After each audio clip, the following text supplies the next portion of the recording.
And we're recording. Hi guys. My name is Hannah Tauscher, and I am doing the cabinetry stair stool stepper. As you may remember, today I'm going to talk about the revenue streams, which is the source of revenue of a company or organization.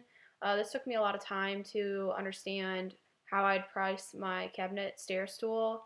There's a lot that goes into cabinets that I had no idea myself, but also to the different streams of revenue that it would cost my company to have to account for proper equity, which is licensing, customer payments, home improvement retailer percentages, advertising and marketing fees, which is a lot. Model template for stairs being lent to other companies to use in their cabinetry, like Home Depot, Lowe's, and private cabinet sectors.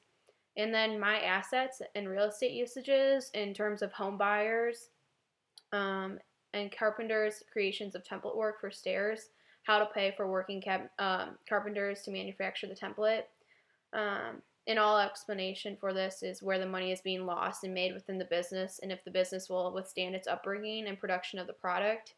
Financially, much of the product will be measured for accounting, the purposes needed to meet supply and calculate the assets and liabilities that it will take the manufacturer, considering all the materials that go into this, installation and advertising and the marketing of the product, and home improvement and carpenters' percentage for selling the product.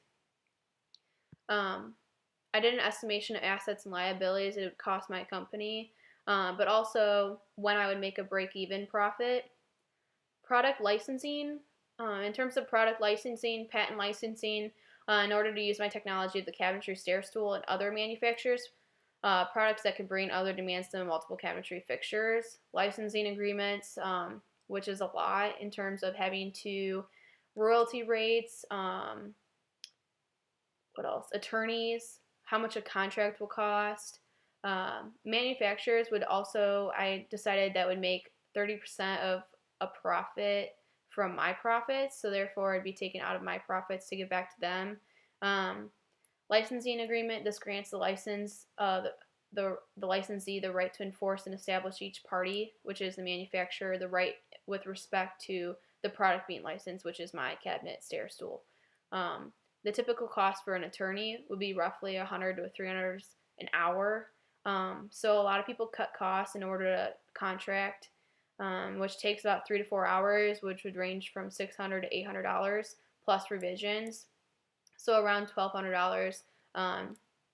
However, if I wanted to save money, I could just send in my contract to an attorney and he could review it, which would cost $100 to $500. But roughly, I'm estimating about $2,000 in contracting out of what I could for my cost. And an additional cost would be discounts on branding, free installations, and consultations, valid sample contract. So what I was talking about, like as a product retailer, our company could build a contract and then send it to an attorney to review it, which could save $1,200 in costs. Advertisements. So advertisements are very expensive in terms of how I could possibly advertise my product. I've also talked about putting it out in big like installs to explain to other people how my product works. Therefore, I could just reach out to a lot of people at once. Advertisements, an average small business using Google advertising spends about $9,000 to $10,000 per month. Campaigns over a year could cost me upwards of $100,000 to almost $120,000 per year. This information I found for average cost for other channels of advertisements at wordstream.com. So like pay-per-click stuff. So every time someone clicks on my stuff, I would get paid. I don't have a rough estimate on how much that would be in terms of my profit, but it was just an idea of under advertisements, if someone clicked on my stuff to see or view what my product is, I would be paid for it. In terms of break-even point, I don't have a break-even point for that. And then as well as search engine advertisements for home improving through Google, I could get paid for. Template costs. So one stair stool cost per extra cabinet. So every cabinet that received the consumer wanted a stair stool for, it would cost them about $500 to $1,000 per installation to be able to put it in there. Now, I don't know if you were to go back and reinstall something that's not on my terms. I would have whoever the contractor is or the home improvement store do it for them. I'm just there to sell my product to that home improvement store for them to install. Average homeowner can expect to pay about $500 to $1,200 per linear foot for custom cabinets. So 1,200, like anywhere roughly, cabinet set could cost $2,000 an entire kitchen. Now, if we're going on the cheaper side, upwards of $12,000 and plus, depending on the custom settings that you would want in your kitchen, whether it's being built or reinstalled or rebuilt or a renovation. So there was an average kitchen for 25 linear feet would roughly 12,500 to 30 grand for that average kitchen size. A bathroom of office would be about 4 grand to 10 grand plus. I got these estimates from Home Advisor members that reported that cabinet projects cost them an average about 5 grand with a range of 3 grand and 8 grand for installation. So I decided like new install features would be about 500 to 1,200 per linear foot in comparison to other cabinetry accessories. In upgrade costs, a pull-out spice rack, for example, was about 150 to 450, and Lazy Susan's would cost about 300 to 850. So I honestly think that my estimation for how much it would cost my template-wise to be placed into housing cabinets is right about fair. It may be more expensive, but I'll talk about that when I was looking for feedback from most adults that I actually reached out to due to this time and all the outbreaks and stuff like that. But overall, comparatively to the Stair Stool, it'd fall around 500 to 1,000 due to its features that are likely to, represent kind of like a Lazy Susan or pull out other racks. There's different pull out features in different ways, but I do think that my estimation is right. Now, overall, various ways that my company would generate revenue is mostly from the different segments I noted above, like assets and liabilities, customer payments, cost of templates and licensing, and advertising and marketing. Revenue for my part in the company would run below any profitable market streams until an initial sales would be bought. Let's say if we were to say $800 times 5 stair stools in each home. So just a rough estimate between that $500 to $1,000. I said 800 times 5. So homeowners were buying 5 stair stools to put in their cabinets, and it cost them 800 each.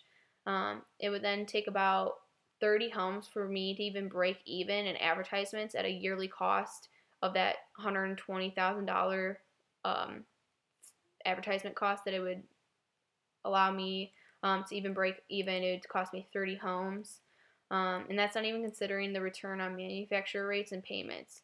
It would then cost me about $40,000 more to pay back to my manufacturers, which would then run me another 9 to 10 homes to install to break even on that part. So before I can even break even as a company, I would need to sell to about 40 to 50 homes, and that's saying if they buy the average range of 5 stair stools per kitchen.